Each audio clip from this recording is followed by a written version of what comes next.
আজকে কবিতায় materia Medica, এই মেটেরিয়া মেডিকা আজকের আলোচনা হলো অ্যাকোনাইট ন্যাপ।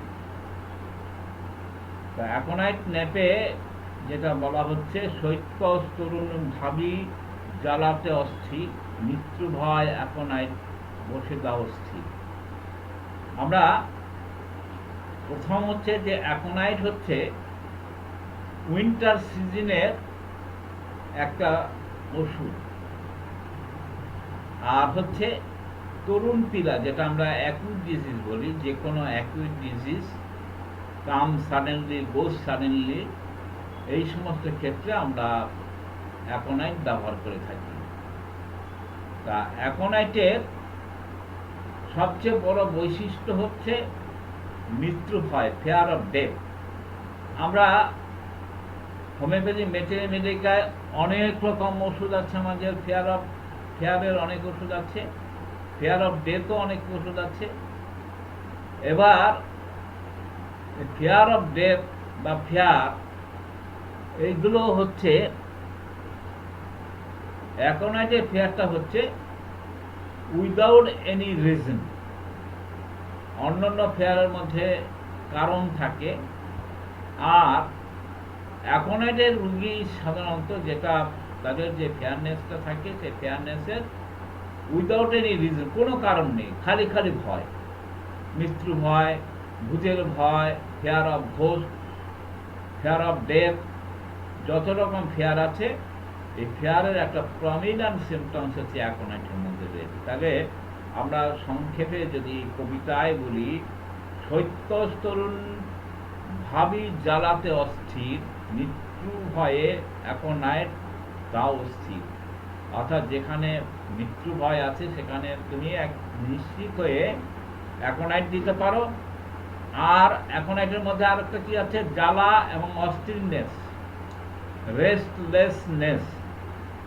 অ্যাকোনাইটের মধ্যে একটা বৈশিষ্ট্য হচ্ছে রেস্টলেসনেস। আর fear of any type of fear, fear of ghost, fear of death, যে কোনো, এবং সেই ফেয়ার উইদাউট এনি রিজন, কোনো কারণ ছাড়া। গান পূজন অথবা আহার্য সকল অসহ্য সবই তার, শুধু চায় জল। গান পছন্দ করে না, কোনো কথাবার্তা আলাপচারিতা পছন্দ করে না, কোনো কিছু খেতে পছন্দ করে না, সব কিছু তার অসহ্য, সব কিছু তার জ্বালা। শুধু একটা জিনিসের চায়, সেটা হচ্ছে জল। ঘন ঘন জল পিপাসা লাগে, ঘন ঘন জল খায়, পরিমাণে কম খায়। তাহলে অসহ্য সবই তার, শুধু চায় জল।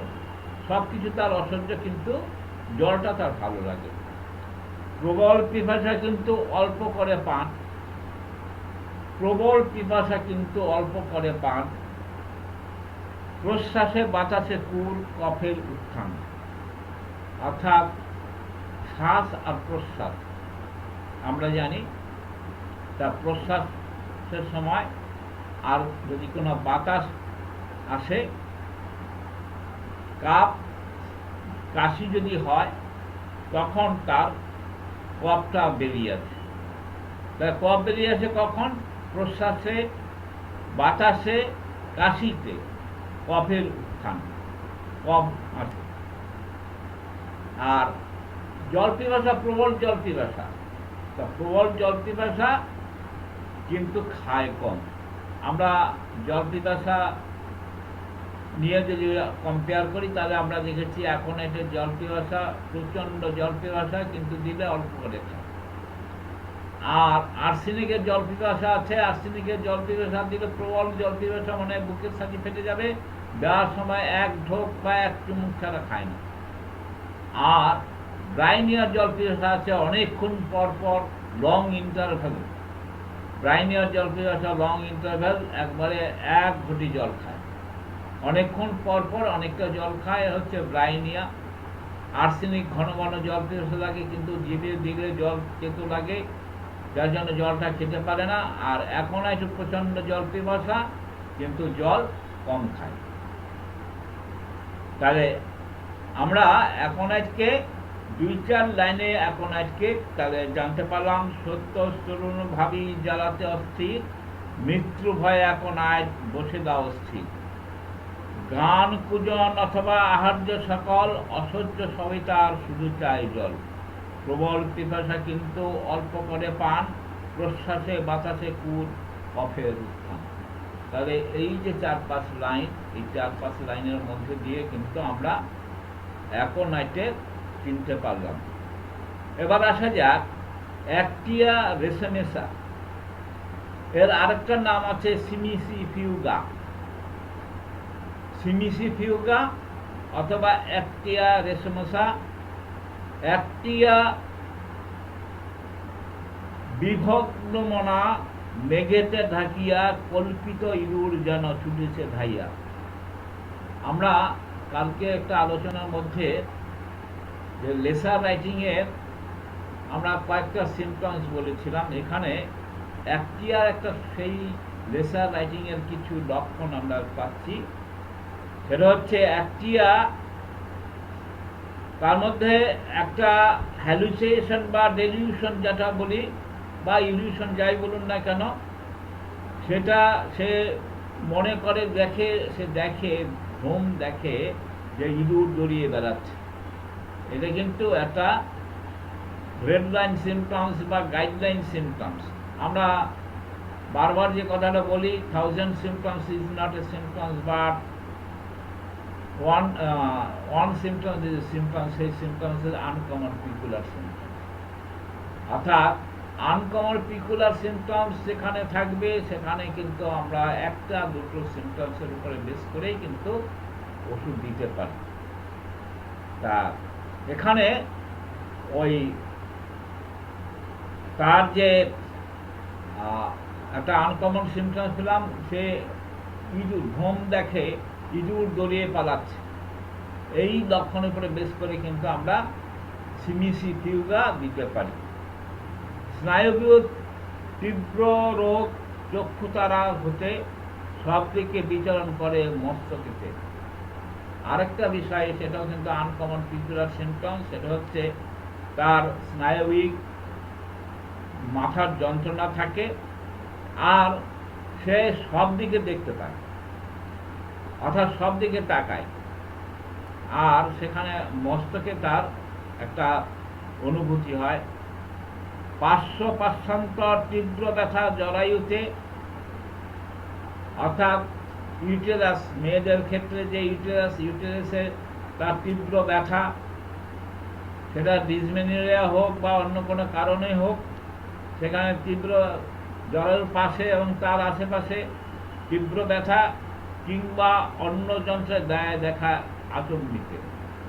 এই জরায়ু ছাড়া তার অন্যান্য যে অর্গানগুলো আছে, সেই অর্গানও কিন্তু হঠাৎ করে ব্যথা দেখা যায়। বিশেষত হৃদয়েতে আটকে বেদন, আমরা যে হার্টের মধ্যে একটা স্পাজম হয়। 3য় মাসে গর্ভ হয় যদি পতন। আর একটা সিমিসিফিউগার একটা লক্ষণ আছে। আমরা জানি যে আমাদের হোমিওপ্যাথি কিছু মেডিসিন আছে, সেই অ্যাবর্শনের কিছু মেডিসিন, অর্থাৎ মায়েদের যে গর্ভবতী মায়েদের অনেক সময় মিসক্যারেজ হয়ে যায়। এই মিসক্যারেজ অ্যালোপ্যাথি কি চিকিৎসা আছে আমাদের জানা নেই, কিন্তু আমাদের এই যে মিসক্যারেজের যে প্রবণতা, মাস ধরে কিন্তু কিছু সিলেক্টেড রেমেডি আছে। তাহলে এই 3 মাসে যদি মিসক্যারেজ হয়, সেই ক্ষেত্রে কিন্তু আমরা অ্যাক্টিয়া রেসিনোসা বা সিমিসিফিউগা আমরা সিলেক্ট করতে পারি। এটাও কিন্তু একটা গাইডলাইন সিমটমস বা রেড লাইন সিমটমস। কৃত্রিম প্রসব ব্যথা করে নিবারণ, প্রসবের প্রথম ভাগে দেহ শিহরণ। অর্থাৎ কৃত্রিম প্রসব ব্যথা অনেক সময় মানে ডেলিভারির মতো লেবার পেনের মতো কিছু অনুভূতি হয়, আর প্রসবের প্রথম ভাগে দেহ শিহরণ।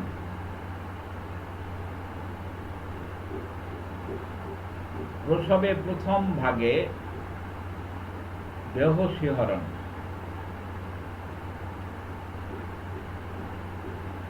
অর্থাৎ যে আর্টিফিশিয়াল যে লেবার পেন, সেই লেবার পেনের মতো একটা পেন হয়, আর প্রথম স্রাবে তার দেহের মধ্যে একটা জার্কিং বা স্পার্কিং হয়, শিহরণ হয়।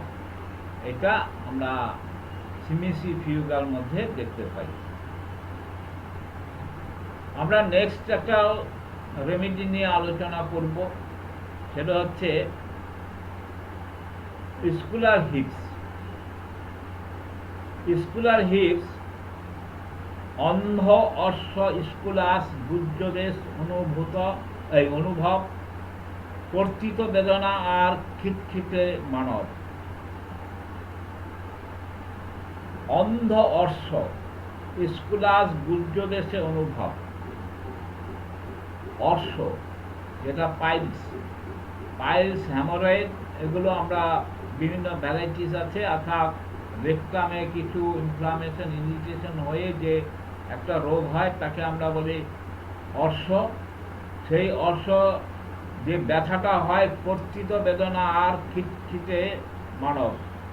তার যে রেকটামে যে ব্যথাটা হয়, ব্যথাটা মনে হয় চিড়ে ফেলার মতো, কেটে ফেলার মতো সে যন্ত্রণা, আর মেজাজটা হবে খিটখিটে মেজাজ। তার যে মেজাজটা খিটখিটে মেজাজ। কটি যকৃত অথবা মস্তকে তার ভাবী অপ্রগাঢ় ব্যথা থাকে অনিবার। সবসময় তার ব্যথা থাকে কোথায়? কটি মানে আমাদের কোমরে, যকৃত লিভারে, অথবা মস্তকে, মাথায়, এই সমস্ত জায়গায় ব্যথা হয়। ভাবী অপ্রগাঢ় ব্যথা থাকে অনিবার, সবসময় সেটা ব্যথা থাকে। তাহলে এই যে 4 লাইনের মধ্যে আমরা স্কুলার হিপসকে চিনতে পারবো, অর্থাৎ ড্রাগ পিকচার যেটা আমরা বলি, সে ড্রাগ পিকচার 3-4 লাইনের মধ্যে কিন্তু আমরা চিনতে পারবো। এবার নেক্সট আসা যাক ইথুজা। ইথুজা আমরা জানি বাচ্চাদের একটা ভালো মেডিসিন। বাচ্চা বমি করে, বমিটা জমাট বেঁধে যায়, দই হয়ে যায়। তা এখানে আমরা 2-4 লাইনের মধ্যে কিন্তু ইথুজাকে চিনতে পারবো। অতৃষ্ণ ইথুজা শিশুর সহ্য করা দায়, চাকা চাকা হয়ে তার দ্রুত বাহির হয়। তাহলে ছোট ছোট বাচ্চাদের কিছু খেলেই বমি করে দেয়, আর সেই বমিটা হয়ে যায় দইয়ের মতো, চাকা চাকা দইয়ের মতো বেরিয়ে যায়। বিশেষত শক্তিহীন ঘুমোতে মগন, আক্ষেপিক কর দুটি নিচক নয়ন। তাহলে বিশেষত শক্তিহীন ঘুমেতে মগন, সবসময় মানে দুর্বলতা থাকে আর ঘুমটা বেশি হয়। আক্ষেপিত কর দুটি নিচক নয়ন, চোখগুলো বন্ধ থাকে। আমরা নেক্সট আরেকটা মেডিসিন নিয়ে আলোচনা করতে পারি, অ্যাগারিকাস। অ্যাগারিকাস প্রলেপন, হিমের স্ফোটন, সপ্তান্তে মৃগীরোগ, জলস্খলন। অ্যাগারিকাসে কিন্তু আমরা এখানে খুব কিছু ইম্পর্টেন্স লক্ষণ পাচ্ছি। অ্যাগারিকাস, হিমের স্ফোটন, অ্যাগারিকাস প্রলেপন, হিমের স্ফোটন, সপ্তান্তে মৃগীরোগ, জলস্খলন। তা মৃগীরোগটা একটা নির্দিষ্ট সময়ে সপ্তাহান্তে হয়। আর আমরা যেটা মেয়েদের যে প্রলাপস অফ দ্য ইউটেরাস বলি, তার প্রলাপস অফ দ্য ইউটেরাসের একটা লক্ষণ আছে, প্রলাপস অফ দ্য ইউটেরাস। জাগ্রতে অনিচ্ছাকৃত দেহ প্রকম্পন, জেগে থাকে যখন, তখন তার মানে ভলেন্টারি ইনভলেন্টারি যে স্পাজমটা হয়, কম্পন হয়। বরফের সূচিবেদ, বজ্র বিবর্ধন, বরফের মতো তার সূচ ফোটানোর মতো একটা অনুভূতি হয়। সঙ্গমেতে অবসান, স্পর্শে বিবর্ধন। এই যে তার কষ্টগুলো, মানে সেক্সুয়াল ইন্টারকোর্সে কিন্তু relieve by sexual intercourse. Sexual ইন্টারকোর্সে তার এই সমস্ত কষ্টগুলো কমে যায়। স্পর্শে বিবর্ধন, যদি সেখানে তার টাচ লাগে তাহলে সেটা কিন্তু বেড়ে যায়। কোনাকুনি, উঁচু নিচু স্থান নিরূপণ। অর্থাৎ আমরা কিছু সিমটমস পাই, সেটা হচ্ছে ক্রসওয়াইজ কিছু সিমটমস। যেমন কিছু লক্ষণ আছে, আমরা upper right, lower left, lower right, upper left, এরকম কোনাকুনি যেগুলো ক্রসওয়াইজ যে সিমটমস, এই সিমটমসগুলো আমরা অ্যাগারিকাসের মধ্যে পাই। অ্যাগারিকাস আপনারা যখন দেখবেন যে আমরা কম্পারেটিভ মেডিকেল যখন আলোচনা করি তখন দেখবেন যে যদি থাকে আপার রাইট, লোয়ার লেফট, এরকম আপার লোয়ার, এরকম ক্রসওয়াইজ কিছু সিমটমস পাওয়া যায়। অ্যাগনাসে কি আছে? অ্যাগনাসে ক্ষমতা নাই মনোনিবেশেতে, দুবার পড়িতে হয় কথাটি ভুলিতে। অ্যাগনাসের অমনোযোগী, অ্যাগনাসের পেশেন্ট অমনোযোগী। তা একবার পড়ে সে কিছু বুঝতে পারে না, বারবার তার পড়তে হয়। কোনো জিনিস বুঝতে গেলে তার বারবার পড়তে হয়। স্মৃতিনাশ, স্নায়বিক শিথিলতা হয়। স্মৃতিনাশ, স্নায়বিক শিথিলতা হয়। মূত্রবদ্ধ ক্লয়িবে শক্তি, ইচ্ছা বা না হয়। স্মৃতিনাশ, আমরা লস অফ মেমোরি অনেক ওষুধ জানি, তার মধ্যে একটা হচ্ছে অ্যাগনাস। অ্যাগনাসে কি আছে? স্নায়বিক শিথিলতা। তার স্নায়বিক শিথিলতাটাকে মূত্রবদ্ধ ক্লয়িবে শক্তি, ইচ্ছা বা না রয়। মূত্র অর্থাৎ যেটা আমরা প্রস্রাবের গন্ধ হয়ে যায়, আর শক্তি বা ইচ্ছাটা থাকে না, প্রস্রাব করার শক্তি বা ইচ্ছে থাকে না। মৎস্য বা কস্তুরী গন্ধ নাকের ভিতর, প্রদরে অজানা সাপ, শুষ্ক পয়োধর। মৎস্য বা কস্তুরী গন্ধ নাকের ভিতর, সে আমরা অনেক ওষুধের মধ্যে পাই, মানে সে গন্ধ, বিভিন্ন রকম গন্ধ পায়, তার আর্টিফিশিয়াল গন্ধ পায়।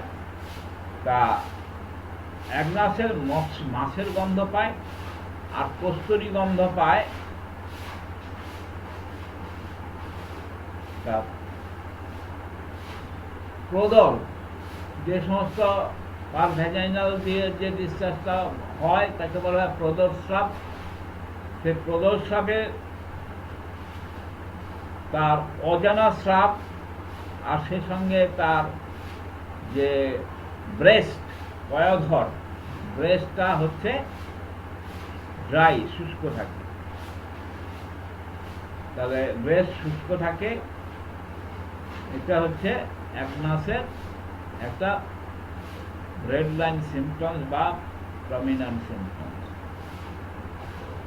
আমরা দুই লাইনের মধ্যে অ্যালিয়াম সেপাটাকে চিনতে পারব, মাত্র দুই লাইনে। অ্যালিয়াম সেপা, অ্যালিয়াম সেপাটা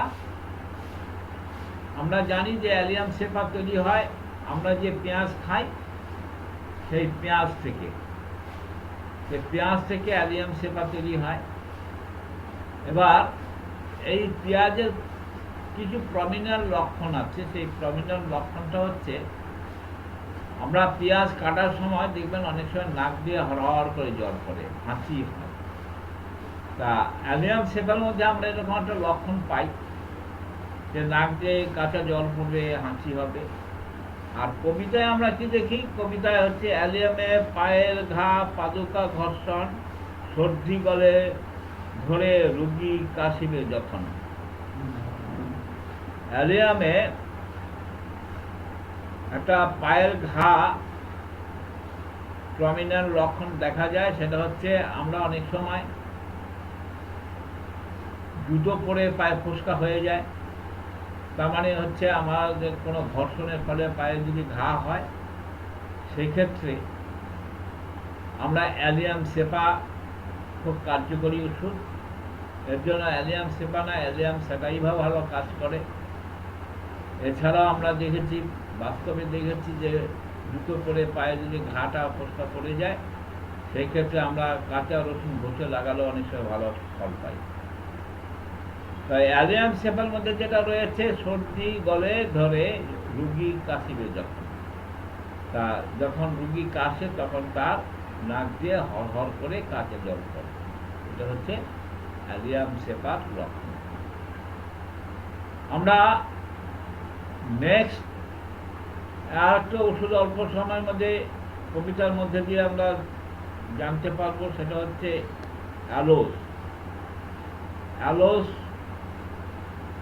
অ্যালোসটা তৈরি হয় কিভাবে। আমরা আমাদের চাষে যে সমস্ত অনেকের বাড়িতেও মানে দেখতে ভালো লাগে বলে অনেকে বাড়িতেও চাষ করে, টবেও চাষ করে, ওটা হচ্ছে অ্যালোভেরা, যাকে বাংলার নাম হচ্ছে ঘৃতকুমারী। তাই ঘৃতকুমারীর ভিতরে একটা জেলি লাইক একটা পদার্থ পাওয়া যায়। সেই পদার্থ থেকে যে ওষুধটা মজার টিনচার তৈরি করা হয় তাকে বলা হয় অ্যালোস। এই অ্যালোস আমরা অনেক সময় ব্যবহার করে থাকি। তা হোমিওপ্যাথিতে অ্যালোস একটা খুব সুন্দর ওষুধ, যেটা লক্ষণ হচ্ছে অ্যালোজে অজানা মল, নিম্ন বায়ু সার, শীতেলে চুলকনা, জলে মলদার, একটা পিকুলার সিমটমস।